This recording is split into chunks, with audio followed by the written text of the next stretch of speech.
First off, thank you so much for being here. One of the biggest things that we wanted to do this year as a company is connect a lot more with our community. And I feel like in this post-COVID kind of environment, it's been so long since we've just been able to get in a room together and network and talk and really talk about the things that matter to us. Meet Life Sciences, first and foremost, we are a talent provider. So we do put a lot of focus in getting the right people in the right roles to help the world of life sciences move forward. But as we've grown, we've built our community, which is now over 620,000 people who follow us on LinkedIn. There's been a real want from our community to sort of platform the people within life sciences who are doing amazing things, talk about the topics that are important to you. And in doing that, we thought podcast, which we've started, which has grown exponentially over the past 18 months, roundtables. And this was the logical sort of next step in that, just to get us all together and just host and hold those. So thank you for being here. Thank you for being part of our community. We really, really appreciate it. Today, we have 4 incredible speakers, one of which has flown in from Philadelphia last night. Thank you, Tia, for being here. Elsa actually arrived this morning into the UK, so there was no panic whatsoever about her flight being delayed or anything. And I was completely composed all morning. Wasn't I, Hannah? Thank you very much. I just want to introduce our first speaker today, and I've actually had the pleasure of now, this will be the second time I've introduced Claire to a room full of speakers.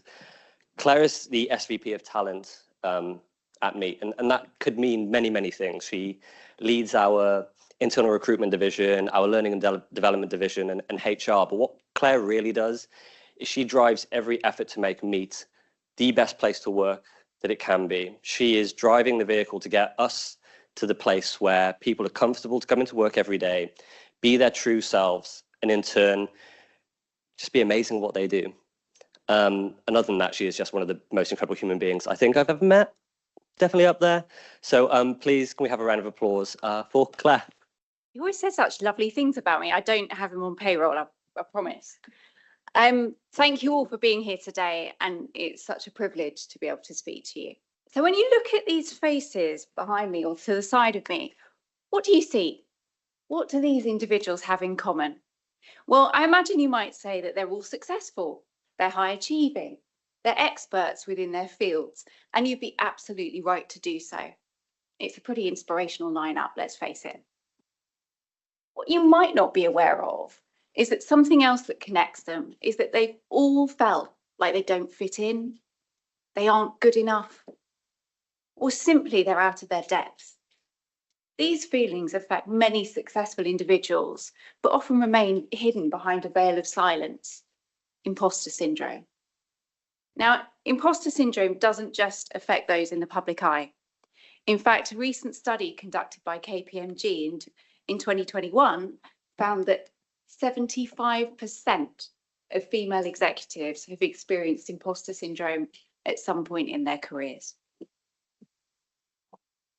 And there's evidence to suggest that women of colour experience this even more acutely.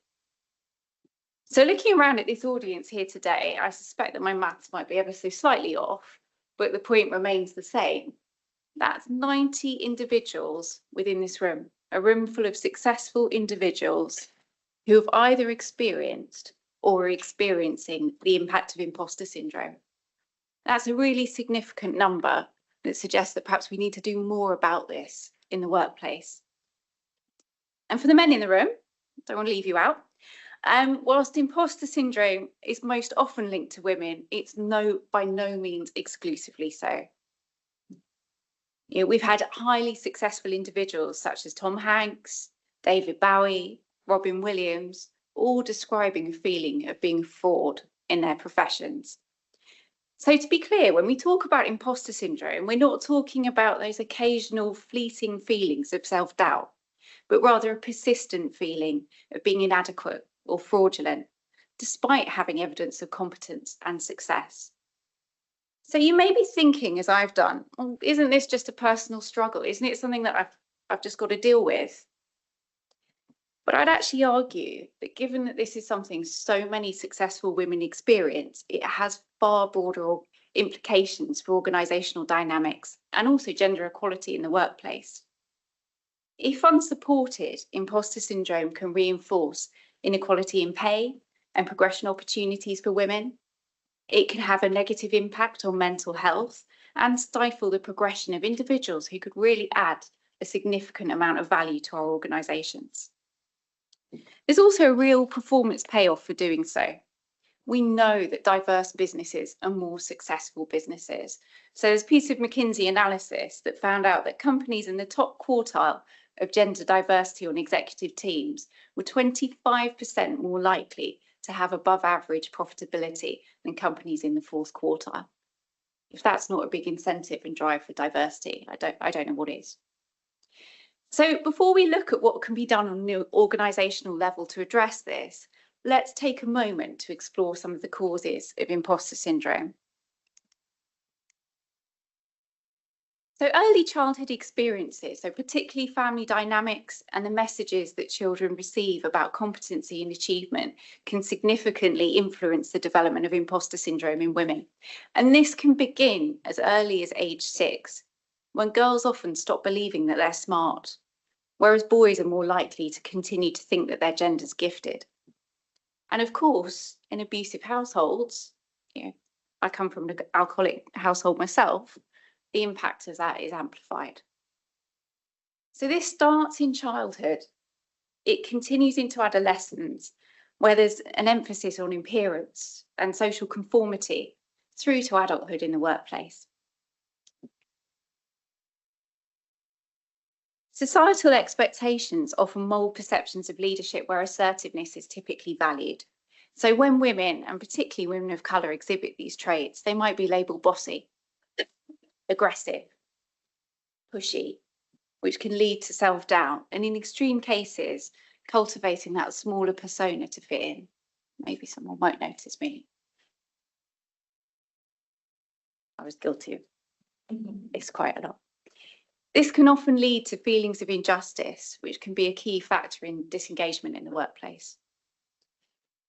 Women also tend to set exceedingly high standards for themselves. Probably see a few nods around the room. And this can really lead to feelings of inadequacy when they don't meet these standards. We also tend to place greater value on how others consider us than our male counterparts, who often focus more on their self-perception and also other social comparisons. The scarcity of female role models in leadership positions contributes to the feeling of being an outsider, intensifying the belief that women don't belong. So, as we're talking about the life sciences sector today, a 2024 McKinsey report revealed that whilst women outnumber men in entry-level roles, female representation decreases at every rung of the career ladder. And that culminates in just a 28% share of C-suite positions. That's something that we can all work towards improving. Now, even though I'm fortunate enough to work for a business led by a female CEO, we still need to challenge this unconscious bias. It's quite interesting. When we train unconscious bias at Meet, we lead an exercise where we ask individuals to take themselves through a scenario where they're traveling and they need to imagine that they meet different people, and one of them's a commercial pilot, the other one's a CEO. The majority of individuals in our business still picture white males in these roles, despite working in a female-led business where 44% of our population identify as women. So still work to be done there. Research suggests that the assessment of women and evaluation of women for promotion is based on performance, not potential. And so this is a big difference between male and female promotions. McKinsey research has shown that typically men will be viewed on their potential as well as what they've achieved, whereas women, it has to be what they've achieved. And this again leads to a leadership imbalance. So that research identified that for every 100 men promoted to entry-level first-time people managers, only 87 women were promoted. And in contrast to men, women typically receive feedback based on their performance and readiness, which again can impact self-belief. Fairly heavy load we carry. And to add to it, we're often tasked with balancing personal and professional responsibilities, and this really exerts additional pressure, leading to burnout and self-doubt. So a 2020 survey conducted by the National Association for Female Executives found that 60% of female executives with children under 18 feel that they're not spending enough time with them. I felt this all too acute. I went to the airport on Friday evening, trying to steel myself walking out the door as my toddler was in floods of tears. Never makes you feel good as a mum. And again, some Pew data research from 2024 reports that 1 in 4 working mums have turned down a promotion as a result of their responsibilities at home. And even more shockingly, 1 in 5 report being passed over for promotion specifically because they have children. So what can we do as a collective of leaders to make sure that our legacy is not just to develop future female leaders, but also to minimise the impact of imposter syndrome in the workplace?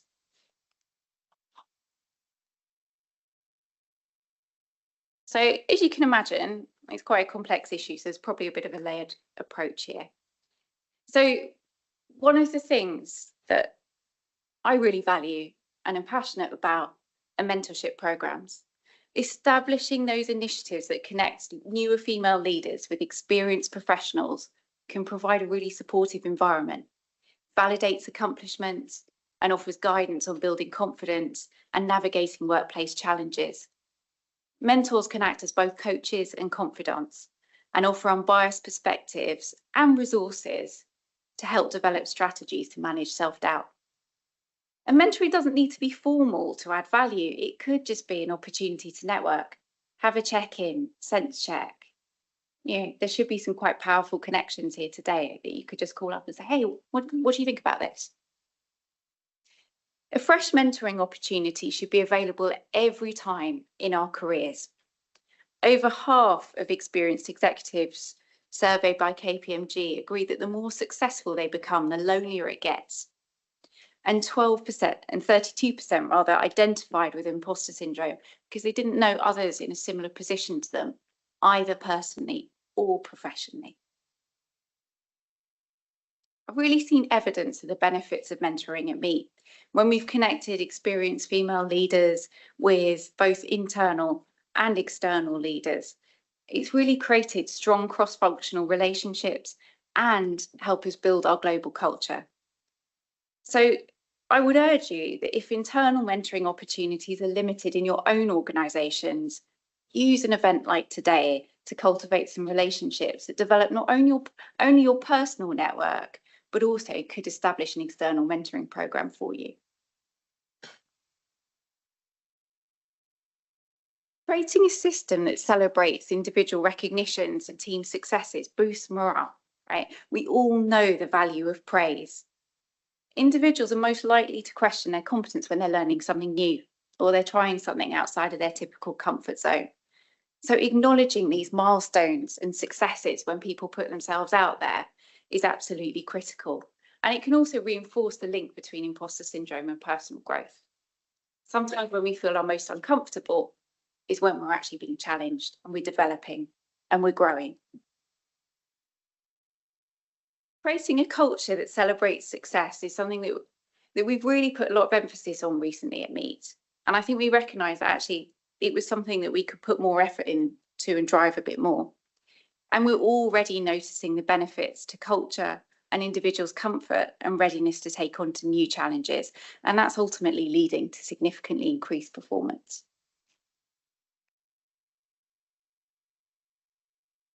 So often the feedback that we're given as women in the workplace is less useful because of the approach that's taken.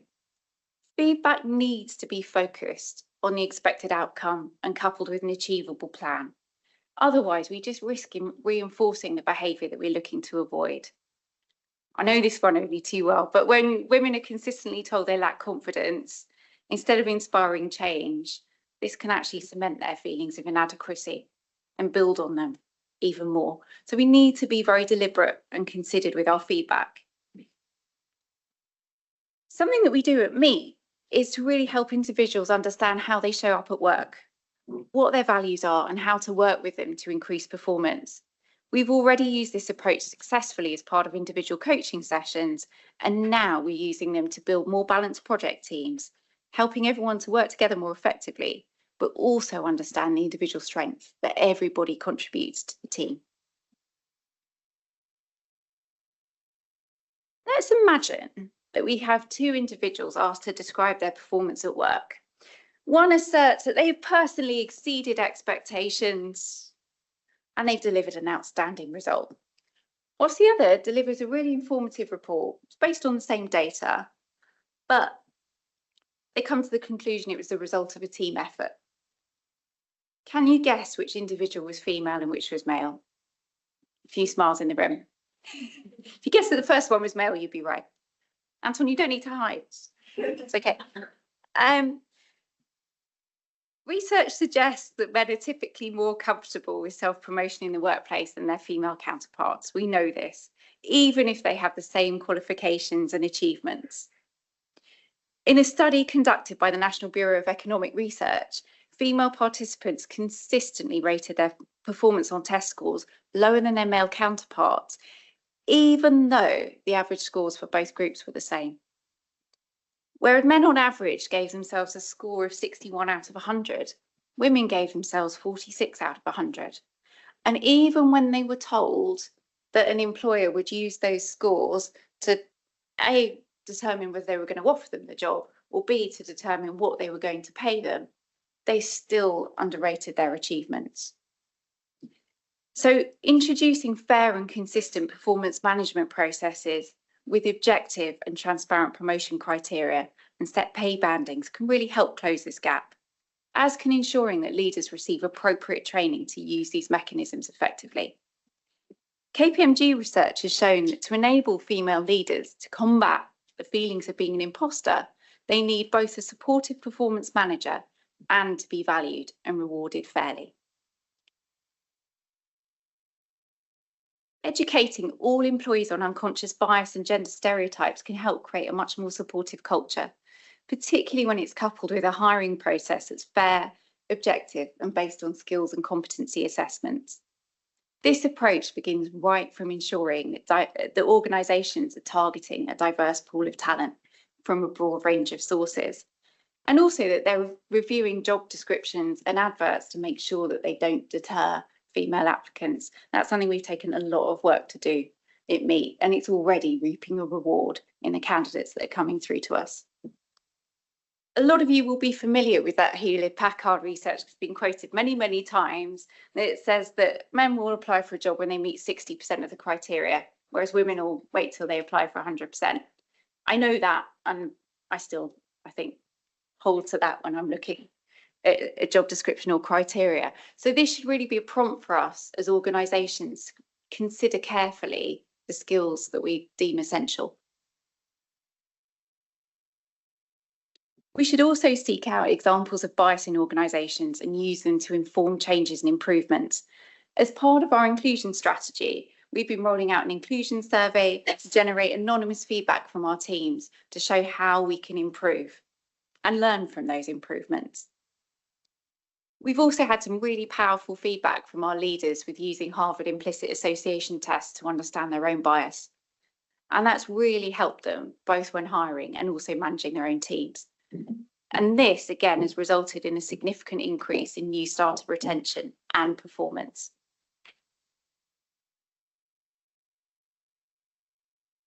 Implementing policies like flexible work arrangements, generous parental leave, and also childcare support really help to alleviate some of the stress and guilt associated with balancing work and family life, which ultimately can lead to greater confidence and a more balanced view of our accomplishments. Something that we always do at Meet is to support individuals with a structured handover and also offer coaching both prior to and on the return when individuals are on leave outside of work, to make sure that we reduce the feelings of imposter syndrome that can come from having time away from a professional environment, and balance that with the pressures of becoming a new parent. Any parents in the room will relate to that. We should also recognise that parental imposter syndrome doesn't extend to the workplace. Our CEO is hugely talented and capable and incredibly confident in the boardroom, and yet she's noted that she feels imposter syndrome much more strongly when she's at the school gates. So this year, we'll be introducing additional time off for first birthdays, first days of school, and we'll be developing our informal parents network into a more structured resource. As a mum in her mid-40s, who found that many individuals in my peer group have much older children, my network at Meet has been a valuable resource, particularly since I went back to work full time. And then finally, we need to learn to spot the signs, because women are much more likely to mask the impact of imposter syndrome until it takes a much more severe form. So it's important that as leaders we can identify it and we can apply appropriate levels of support. You might see individuals using coping mechanisms such as over-preparing, excessive preparation, not attempting or volunteering for new challenges, perhaps not even asking questions, maybe not even speaking up, even when the individual knows that they're right. I've even heard from some individuals that crying in the toilets is a valid coping mechanism, and that they felt that they couldn't share the feelings that they were having. It can also help to normalise feeling out of our depth, acknowledging that whilst it will feel uncomfortable, it's an opportunity for growth. Stephen Bartlett's take on imposter syndrome has always really resonated with me. He says, I've always viewed imposter syndrome as a growth moment. If you're not feeling like an imposter, then you're in your comfort zone. So ultimately, if we can normalise these feelings and provide the appropriate support, hopefully we can start to improve this situation. It will take time, but if enough of us commit to implementing measures to reduce the impact of imposter syndrome in female leaders in the future, when we look at what unites a group of high-performing women like these faces up here, we will only be referring to their accomplishments.